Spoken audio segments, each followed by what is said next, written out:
stop to consider just how important timing is? I know a lot of people always say, I'll get to that tomorrow. Or we kind of live in a world where procrastination in some ways is glorified because everybody does it. You know, there are so few people that are always on point. If something's on the plate, they handle it. We're very accustomed to pushing things off until tomorrow. And when tomorrow gets here, we push it off until tomorrow. Timing, however, is so important. The Bible talks about a man, but not just any man.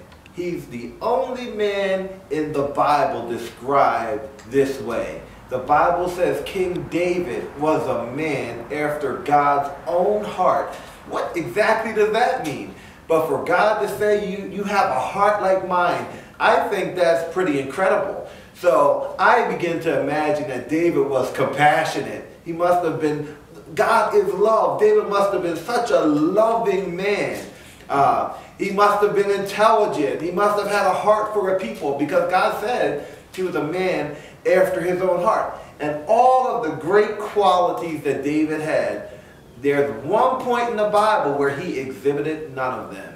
David might have had a heart after God. He might have been loving, might have been compassionate. He might have loved all the people. He might have loved blessing people. But David had bad timing.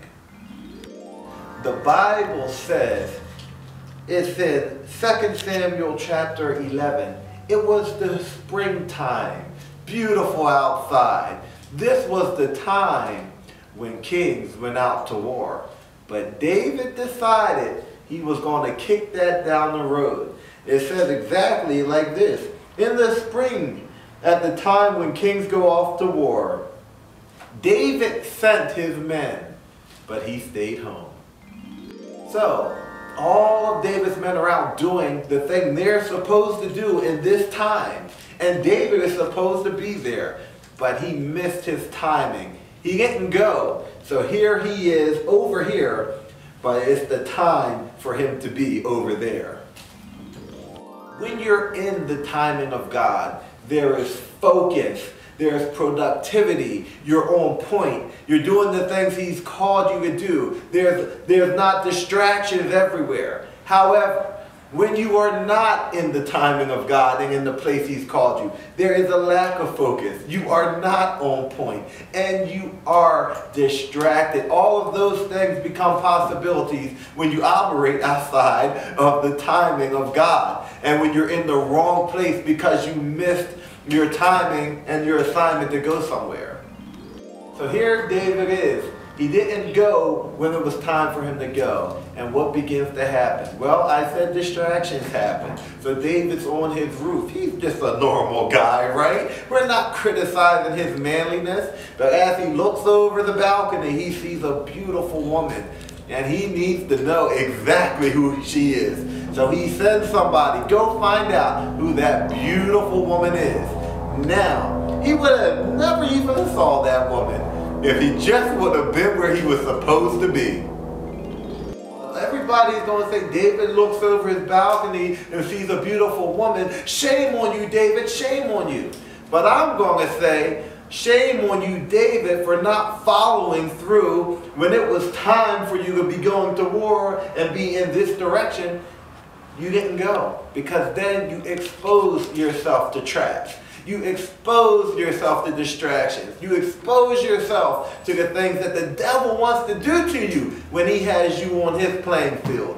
When you do what God says, you're on his turf. And when you're on God's turf, things are good. But when you don't, and when you make small compromises, you get off on the devil's turf, where you become vulnerable to the things he wants to do to you.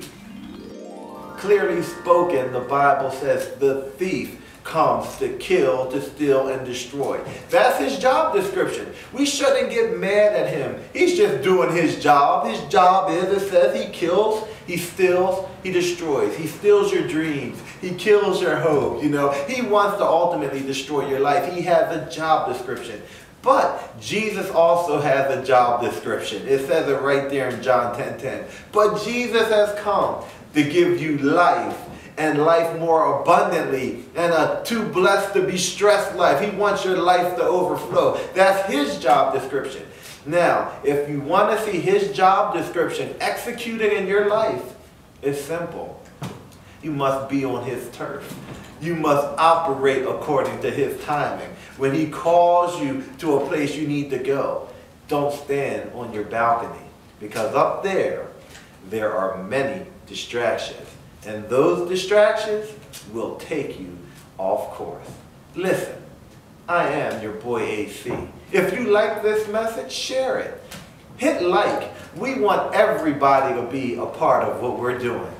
And I want you to stay on track.